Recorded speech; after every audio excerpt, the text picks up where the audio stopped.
Assalamualaikum warahmatullahi wabarakatuh. Perkenalkan, nama saya Naila Hana Firdaus dari kelas 11 IP 1. Di sini saya akan menjelaskan dampak adanya Jepang di Indonesia di bidang politik.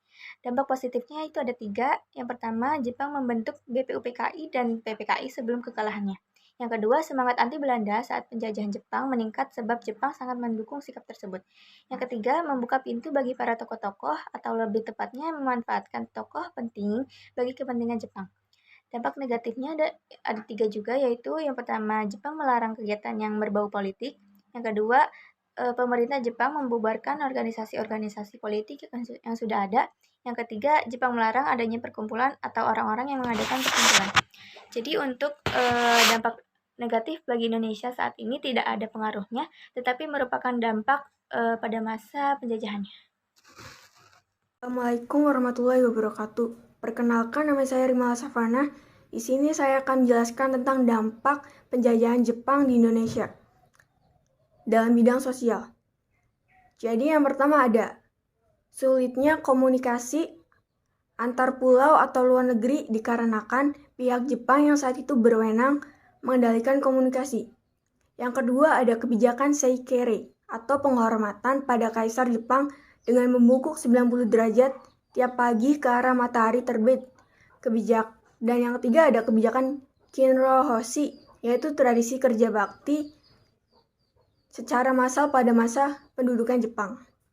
Dan yang saya analisis dari 3 dampak tersebut, saya menemukan bahwa dampak kesulitan komunikasi antar pulau saat ini sudah tidak ada jika penyebabnya Jepang. Tetapi untuk orang yang belum terlalu mengenal teknologi, mungkin akan kesulitan mengalami komunikasi antar pulau atau luar negeri. Untuk dampak yang kedua, pengaruhnya masih ada sampai saat ini. Hanya saja dalam bentuk yang berbeda, seperti membungkuk saat melewati orang yang sedang duduk atau yang lebih tua sebagai bentuk sopan santun. Dan untuk dampak yang ketiga, pengaruhnya juga masih ada sampai saat ini, seperti diadakannya kerja bakti membersihkan lingkungan sekolah dan memperbaiki jalan. Sekian dari saya, kurang lebihnya mohon maaf. Wassalamualaikum warahmatullahi wabarakatuh. Assalamualaikum warahmatullahi wabarakatuh. Perkenalkan, nama saya Putri Diana Nuraisyah dari 11 IP1. Saya akan menjelaskan dampak positif dan negatif penjajahan Jepang dari bidang sosial dan budaya, yaitu dampak positifnya yaitu ada bahasa Indonesia, bahasa yang biasa digunakan sebagai bahasa nasional dan bahasa pengantar di sekolah.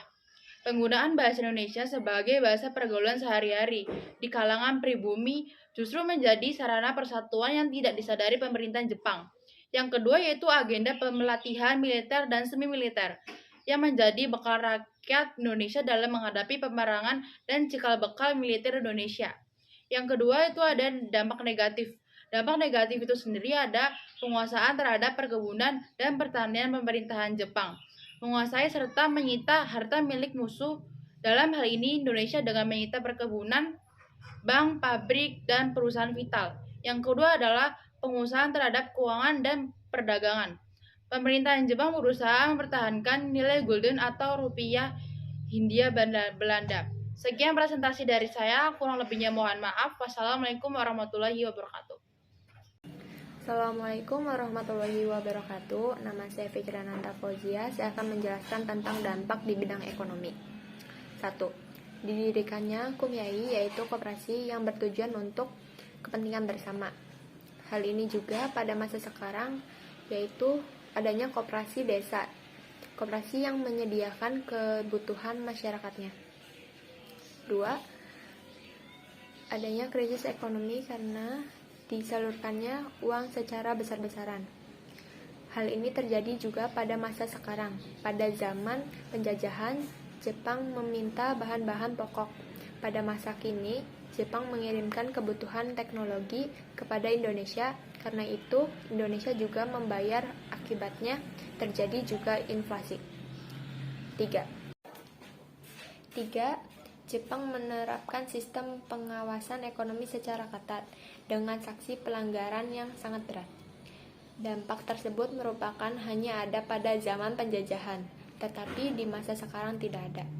Sekian penjelasan dari saya, kurang lebihnya mohon maaf. Wassalamualaikum warahmatullahi wabarakatuh.